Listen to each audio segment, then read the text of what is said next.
Good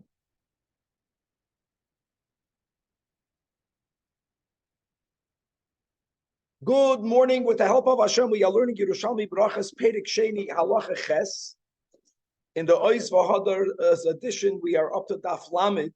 We left off on Daf Lamed, Amud Aleph, 3 lines from the top of the Amud. We are learning about the eulogy that was given by Reish Lakish for Rab Chia bar Ada, who, as the Gemara pointed out, was also the Talmud of Reish Lakish, and he considered him like his very own son. And from that, we're going to go into other eulogies. And just to say that many of the commentators suggest that perhaps the point that Reish Lakish was trying to make was to address a very difficult topic. It's a topic that we learned in Chagiga, Daf Daled Amud Beis, when the Gemara asks a question, is it even possible for people to pass away prior to their time? And the Gemara says over there, yes, and there's like this unbelievable story over there in Chagiga about how the Malach HaMavis heard to get one Miriam, he picked up another Miriam, but l'chu'ura, as we'll see, not only from the eulogy that we learned yesterday, but from the new eulogies that we will learn today, that he was giving us some sort of insight as to, since there was the need for a kapara for the generation, or since, as the Gemara says, that while we were machisim, there was a need to inspire people to do tshuva, and that was the reason why Rab Chia bar Ada passed away, l'choira, while he was still young. We're going to also have in our Daf Lamed a unbelievable continuation from a story that happened with Rav Kahana, who used to live in Bavel, who went to Eretz Yisrael, who became a Talmud of Rabbi Yechanan. We're going to have, if we have enough time, we're going to read part of the story in Bava Kama Daf Kuf Yud Zayin, where the Gemara speaks about how Rabbi Yechanan had a Kapeda and Rav Kahana and how he passed away because of it. How Rabbi Yechanan literally brought him back from the dead. And that's the end of the story over there in Bavli. And here we're going to continue reading a hemshech of the consequences of the fact that he passed away and he came back to life. We will also have stories of Rab Ze'era, who also immigrated from Bavel to Eretz Yisrael. Rab Ze'era actually was the one that fasted, as we learned in Bavel Mitzia Daf Pei Hey or Peiches. He fasted 100 fast days to forget the Talmud Bavli to learn the Talmud Yerushalmi. And the Kitzur is going to be an unbelievable daf of Agadata.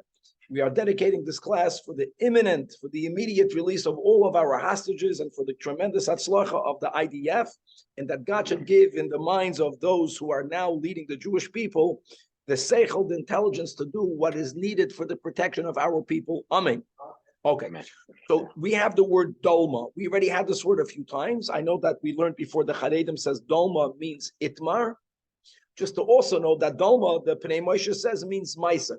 And it's not a contradiction. And let's see, as we keep on going through, whether dolma always means a maisa, or it could mean a quotation of Amirayim, or a story. Here, the Gemara is going to continue with the story. That Rab Chia bar Abba, so the eulogy that was given by Reish Lakish was for Rab Chia bar Ada, with Adal. Now, Rab Chia bar Abba, V'chavur say, and his chevre and his talmidim, ve'is the modern, and some say that the story happened with Rabbi Yosef bar Chalafta. V'chavur say, and his chevre, ve'is the modern, that this story is in reference to Rabbi Akiva. V'chavaru say that Rabbi Yosefin lo'ei bo'oi raisot chois chadot eino. They were accustomed to sit and to learn Torah under a certain fig tree. And the owner of the fig tree would come every day prior to the shear, and he would pick the fruits off the tree. And how did the Rebbe and the Talmidim understand why was he picking the fruit off the tree? So they said to themselves, he suspects us that, God forbid, we will be dishonest, that he is afraid that we're going to steal his figs. So prior to the shear, he's removing the figs, and they were insulted from that. At kedekach, that they decided that we're going to leave our location. Now, the next day, the owner of the fig tree saw that the chevra that were learning under his tree are not there. He found them, and he told them, my masters, there was one mitzvah that you were allowing for me to do. the mitzvah of using my tree to give you the shade while you're learning. He says that one mitzvah, mina tuna minaya, you are taking away, you're preventing, you are withholding that mitzvah from me. So they told him, yeah, we said Dilma the Achshad loin that you're choishish that we're ganovim. Why do you have to pick the figs every day? We're insulted. And he told him, no, come back to the tree, and I'm not going to pick it, and you'll see why I do pick it every day. And that's what happened. But Safra also the next day they came, and they became informed. They knew why he picked it every day, which is he didn't pick it that day. They were learning under it. And the moment the sun came up, when the sun came up, the figs became wormy, and they fell off the tree, and they fell on the heads of the Talmidim. In other words, why were they picked?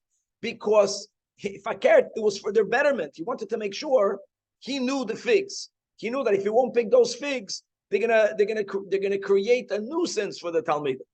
So they had this expression that the owner of the fig tree knows when is the right time to pick the figs, and then he picked. And all of that story was later used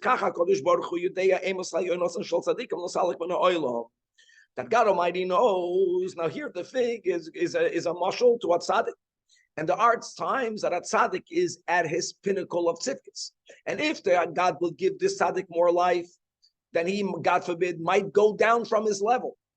So that's another insight as to why is it that sometimes someone might pass away, as it seems, prior to their time, because if they would have lived, then they would have failed in certain nisyonis that life brings. So God in his kindness removes them. He's malaka the ta'edim when God knows it's the right time. And how amazing is that? And now when we're speaking about, again, it's the hemshech of people passing away, what appears to us to be, when they're young, another story. That the mach is passing on. When Rabbi Bun bar Rabbi Chia, he was actually only 28 years old when he passed away. So he was very young. So old Rab Ze'eda, V'iftari Love, Rab Ze'eda went, and V'iftar means he said goodbye to him, which means he eulogized him by beginning with quoting a pasuk in Koheles. It says in Koheles that Misuka Shnaso Oived.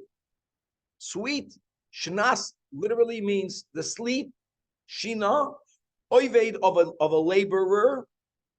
Sleep, meaning that when a person is a hardworking man, when they go to sleep at night, they sleep sweet. They feel that they accomplished something, they need the rest. Problem is that the pasuk doesn't say Yoshein, and which it should have said, as the Pnei Moshe points out. It should have said Mesuka Shnas Mesuka Yoshein of the Oived. Furthermore, what does the pasuk say? The pasuk says that ima'at v'im arbe, whether he worked a lot, whether he worked a little, yochel, he will eat. And if the pasuk taka would have meant that sweet is the sleep of the oived, then the pasuk should have said the word sleeper, yashein. So therefore, we're going to expound that shnas means for the person who learns to learn. That misruka shnas oived means that when a person learns a lot, or whether he learns a little, as someone who passes away young, he, so to say, learned a little, that equally he'll have a sweet, it will be sweet to him. And that if you have a king, the king hired many workers. And but there was one laborer that let's go with the girsa mis kasher. That means he exerted himself. The effort that he gave was extraordinary, more than the effort of all the other workers. The king took him. And the king spaziered with him. Really, the commentators say that the king is God, right? Obviously. And this worker is the tzaddik. And God takes a tzaddik, the aruchos is maise merkava, that we have a tipa min hayam. And the shorter paths, right? The short path refers to Maisa Bereshis, that the Rambam gives us a tipa min adli, a drop of a bucket. You can imagine the difference between a drop in a bucket and a drop of the ocean. That's the long and that's the short. And when it comes to the evening, all of the workers came to get their salary. And the king gave this one who the king removed from the work, who appeared to be working much less quantitatively, he got the same salary. And the other workers were upset. And what did they say? We worked the whole day. This guy only worked for 2 hours. So Amalei HaMelech, yeah, that even though in quantity, Yagazeh, this guy only worked for 2 hours, but the exertion, the quality of his work, the exertion, the effort that he put into those 2 hours was more. You didn't even put that into the entire day. And what was their point? In other words, so the king will reward the learning. When one who learns in a sweet way, whether a lot or whether a little, he'll eat the same thing. That's the pshat in the pasuk. The exertion, the effort that Rabbi Bun invested in his short 28 years of life was more. And again, as the commentators say, so why is there times that people pass away young? Because we come here to accomplish something. In the context of learning Torah, every person has his chiluk in the Torah that they have to learn. And since he exerted himself so much in 28 years, he fulfilled his mission, so to say. So when you fulfill your mission young, that's a reason to pass away. And that's why you have so many Sipuri Tzadikim, where, there was, I forgot with which family, there was a chassid that he had the 2 children, and his elder child was someone who learned Yom V'Layla, and he got very sick. I forgot which tzaddik it was, and when he was 12 years old, he was about to pass away. So the father went to a Rebbe, and he told the Rebbe he needs a bracha for his child. He needs a miracle. The Rebbe asked him which one. He said the learner, the one that learns. He says he's not a learner. No, he says, Rebbe, no, not the younger one. The not learner is good. The learner, he says, nah, he kept on knocking his learning. And he got better. And he said later, his purpose here was to come and learn Torah. He needed to minimize what he was doing. Because if he was Taka the learner, like the Gemara saying with Rabbi Buon, 28 years went, 20 years, and he passed away. Another eulogy. Kach the Mach, Rab Simon Bar Zavid, Rabbi Laya, the Afteri Love, and he told him like this, that there are 4 things that the world needs to use. And as the Pnei Moshe points out, that even though there are many other materials, but ultimately the 4 materials are silver and gold and iron and copper. We started this year a bit late, but look inside the Pnei Moshe and Vekulam and all of them, even though they're so essential, the beauty about them is that God created the world in a way that the world is filled with treasure. And im avdu, even if a person loses some silver or gold, etc., there's more in the world. There's more. Yesh lem chalif. On the other hand, and as it says in Eov, that kiyesh lakesav moitza, there is a source for silver, and go back to the source. Umakaim lazav yazoiku, a place where gold can be refined. So all of that we have. Barzel miyafor yukach evan yatzuk nachusha. And point will be ilu avdu yesh lam chalifet avol tamud chacham shemeis. That was the eulogy that he gave on Absimin. That the one, when a Talmud Chacham passes away, there's no substitute to them.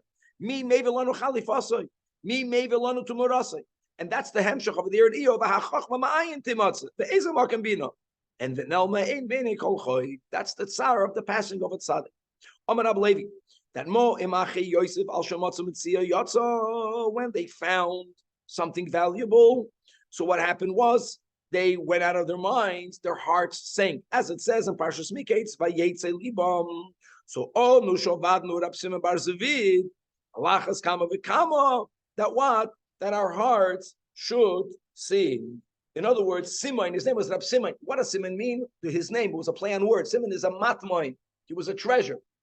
Notice, when they found their treasure, the money that they paid was put back in their sacks. They know, oh my God, something is not good. It's very not good for us. When we lose our matmai. Kach the Mach Rab Levi Bar Sisi. By the way, Rab Levi Bar Sisi says that Asherilio is the Levi. The Levi, when we learn in Talmud Bavli, we just call him Levi. Levi was the Talmud of Rebbe. Right, Shmuel and Levi. right? Rav, Shmuel, and Levi. These are all the earliest generation of Amoraim, and he is really Rabbi Levi Bar Sisi. It's amazing. In Babel, he was called Levi. Here in the Yerushalmi, where they gave less titles, they called him Rabbi Levi Bar Sisi. When he passed away, Father Shmuel went and he said the following pasuk. It says, that at the Soif Davar, everything is understood. And what's everything that we understand at the end? That what's the ultimate Es Olakim Yirah? That we have to fear God, right? And we have to keep the mitzvahs. So he says, let me give you an example to what this Levi is comparable to. King owned the vineyard, and the vineyard started out with 100 grapevines. And every year or every season, from the 100 grapevines, the king was able to produce one per barrel. At some point, 50 vines were destroyed.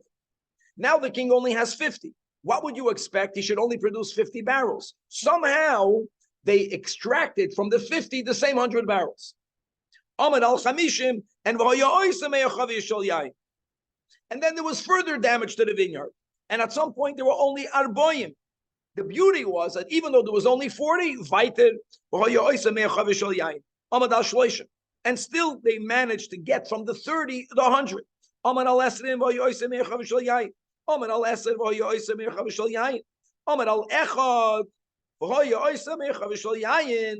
And you should know that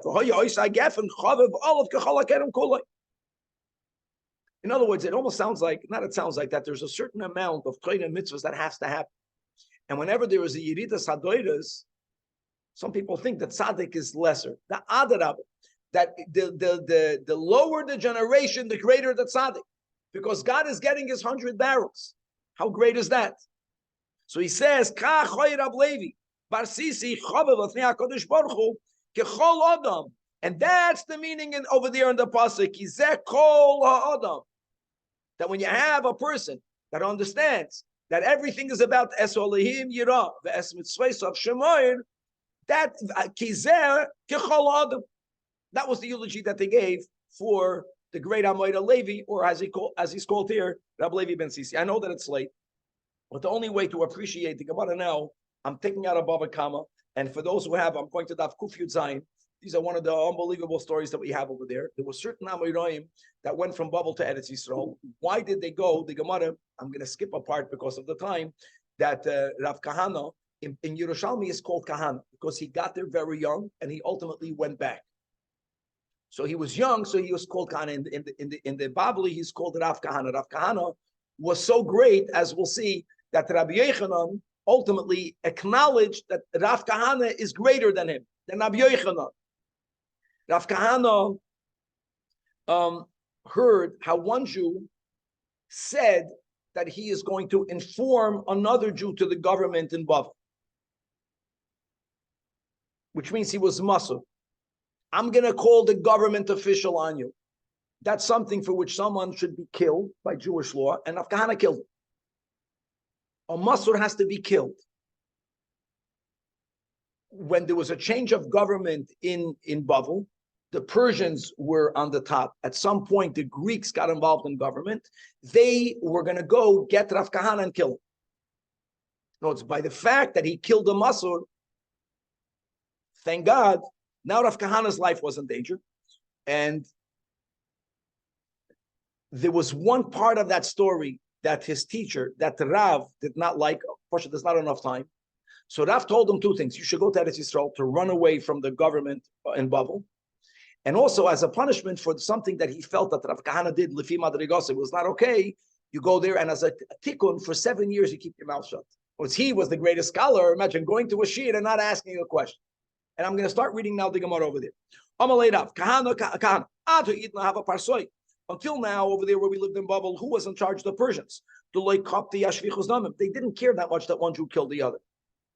But now that now that there was a change in government over there in Bavel, the Kap Shvichas Damim, and they're going to claim that what you did is murder, which is what he did. It was halachic, it was kosher, but the Goyim don't understand that. So kum sak out of Israel, go run away, and The Kabul Allah to like tachil Rabbi Yechanan Sheva Shana. Take upon yourself to be quiet and not to ask a question for 7 years. Now, Azal he went Ashki Chelid Shlakish, the Yosef Komisayim is Sifta the Yom and the Rabban. So Rabbi Yechanan gave a share. When Rabbi Yechanan left, who gave Chazara Shlakish? He got there the first day by the Chazara, and he heard the whole share. And I'm just skipping a few lines. And after he heard the share, he asked. Now he wasn't asking Rabbi Yechanan. He asked such great questions and such great answers. This young, no one knew this guy, this immigrant, Rav Kahana, that Reish Lakish felt, oh, this is a big guy. So Reish Lakish told Rabbi Yechanan, Ari Olami Bavel, a lion came up from Bavel. And before you give a share tomorrow, you better prepare it. That's what he told Rabbi Yechanan. You really prepare.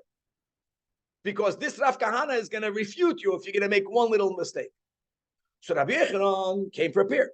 Lamachar, another thing, they had 7 rows.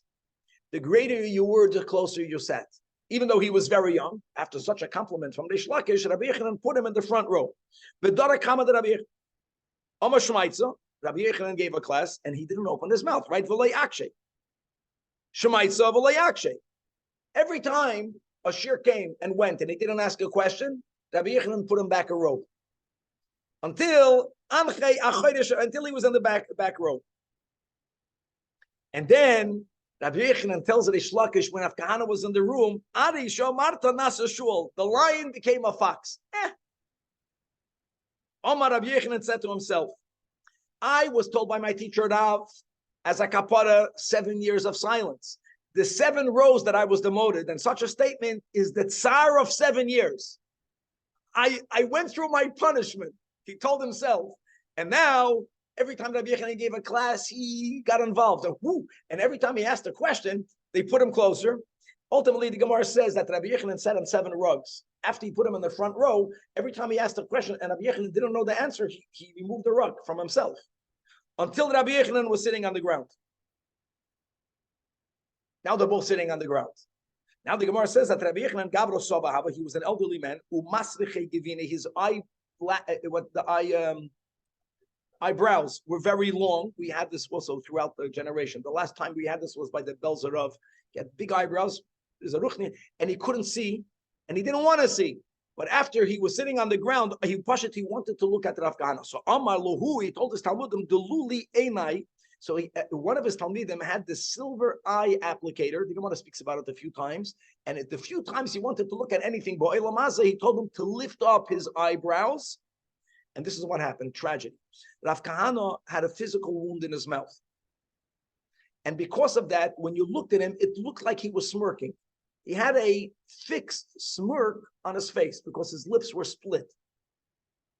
Rabbi Yechanan looked at him. Chaza de perite sfasa, he saw that his lips were split. Sava Rabbi Yechanan thought that Rav Kahana was smirking at him. And Rabbi Yechanan chalash date, Rabbi Yechanan felt hurt. And you know what happened? Rav Kahana passed away. Don't get nervous, the story's not over yet. Lamachar, the next day, when Rabbi Yechanan heard he passed away, Rabbi Yechanan told his chevre, Chazisu lebavlo, did you see that Babylonian? That he came over here to mock me, to laugh at me? So they told him, Rabbi Yechanan, no, darchei harchei. It was a physical thing. His lips are blemished. Ooh, if that's the case, Rabbi Yechanan was Machaya Mesa. Ola Gabi Marta, Rabbi Yechanan went to where he's buried. Chazani saw Daf Kufyu Zainam with Beis in Bava Kama that there was a serpent around. We have this also right by a few times by Rabbi Loza, but Rabbi Shimon, when his son passed away, Rabbi Yosi, let the father go with the son go with his father. Anyway, there was a serpent not allowing Rabbi Yechanan even enter the cave. Rabbi Yechanan told the serpent, he spoke to him, Achna, psach pumach, open up your mouth. His tail was in his mouth. Like, open up and let the Rav, meaning me, go to my Talmud. The serpent ignored him. So he says that Rabbi Yechanan says, you can't chaver etzel chaver. When Rabbi Yechanan says on himself, let me, the Talmud, go to my Rav, then the snake went away. From time, that's enough. So that's the story that people knew that he moved to Eretz Yisrael. He passed away because of a kveid of Rabbi Yechanan. Rabbi Yechanan was Machaya Mason. And then you have the people, Nebuch, Rachmanas on them, that are cynical. They don't believe in these stories. So now the Gemara is going to speak about how people would taunt Rav Kahana, and everyone who probably started with him got hurt. Like, what did you hear when you were in the heavens? You're telling me, give me back some information. But they were saying it in a joking way, in a mocking way, that they don't believe the whole story. That's over here. That's the Gemara now with Daf Lamed Amud Aleph. That Kahana have a uleim sagin katzelikach. The Gemara is almost explaining that because of his young years, young people are filled with energy, and if the energy is not directed towards something very constructive, then it can be dangerous.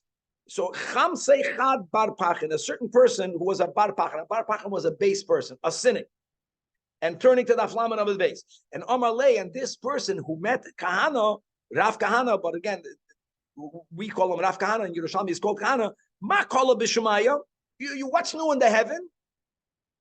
Meaning, don't give me these Baba Mises that you died and you came back. He was buried. Amalei, I'll tell you what I heard in the heavens. I heard in the heavens that they decree that you're going to die.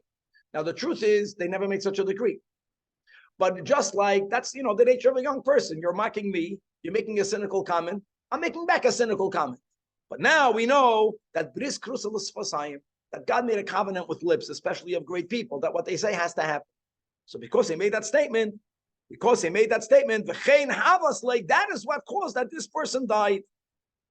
And then there's another story that Pagabei Chamsei Chad Chonan, another person walked by Rav Kahana, and again, same cynical comment, Amalei Makol B'Shemaya, and Rav Kahana gave the same answer.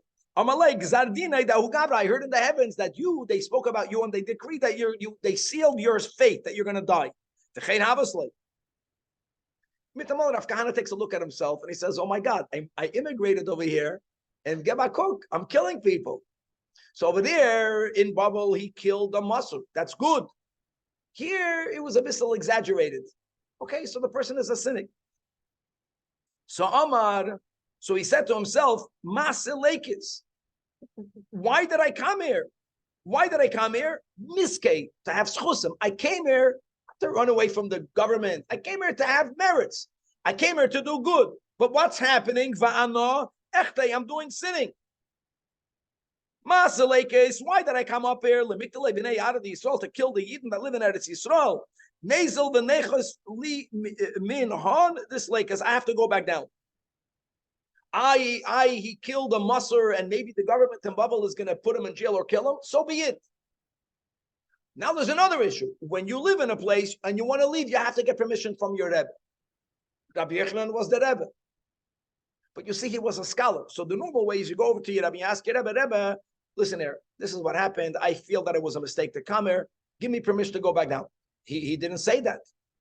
How did he ask Rabbi Yochanan for permission? Also, Rabbi Yochanan, Rabbi Kahana comes to Rabbi Yochanan and he tells him, Amalei, Barnash, the Imei, Mivasrole, if a person's mother belittles him, I just want you to know the mother is Eretz Yisrael.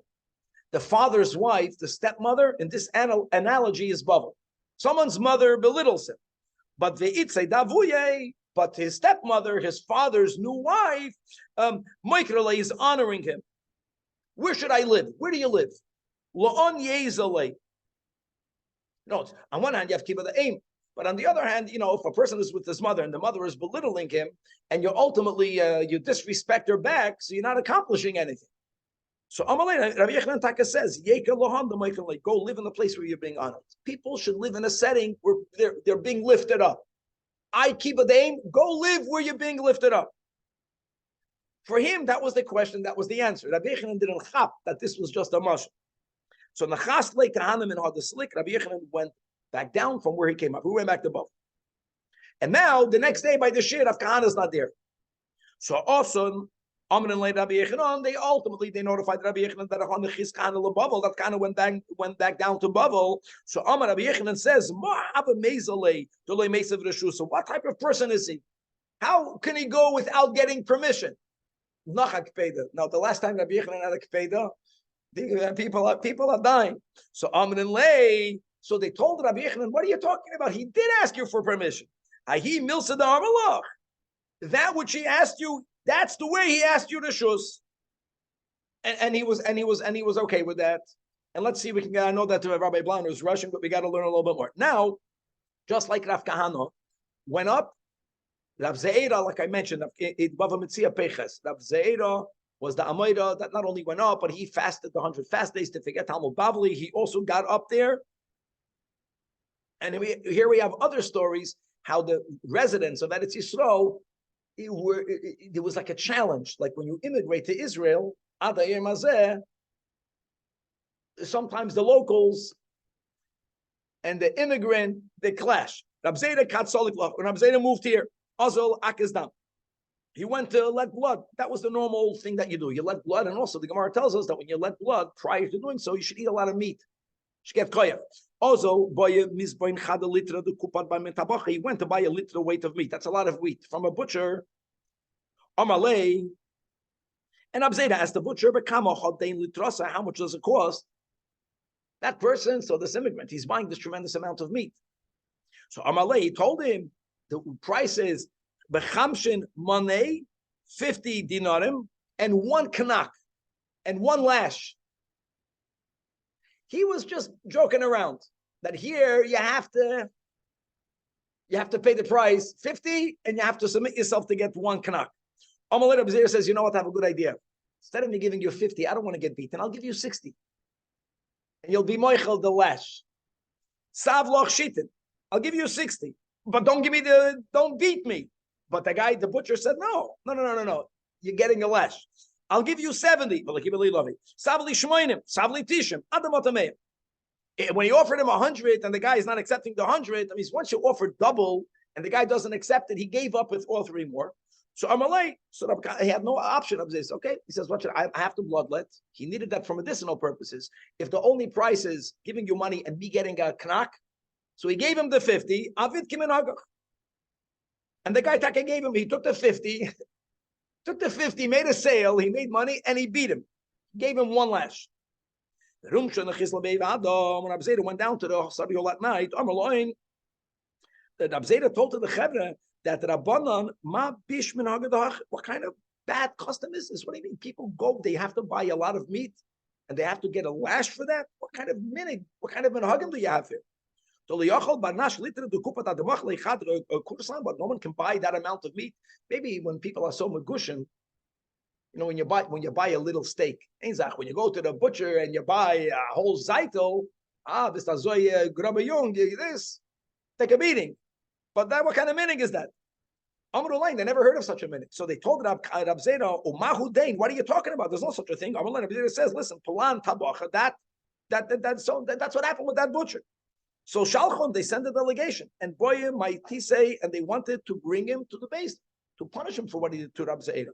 But once they got there, they already found that he passed away. They saw his coffin being taken out of the building. Again, this is all people passing away before their time. He started off with Rab Zeira, and that's what happened to him. So Amrun Lei, the Chachamim told Rab Zeira, Rebbe, Kol Hachin. Kol Hachin means that now that they were upset at Rab Zeira. Why would God take him? Because you had a kfeda. You shouldn't have had a kfeda. Okay, so he beat you.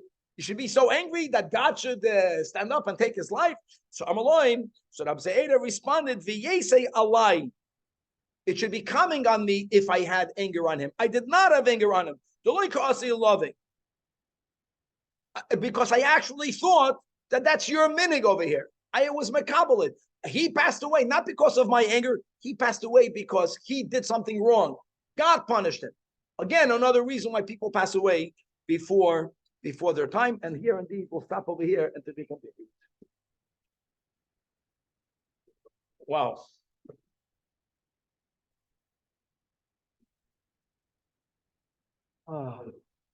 Mises.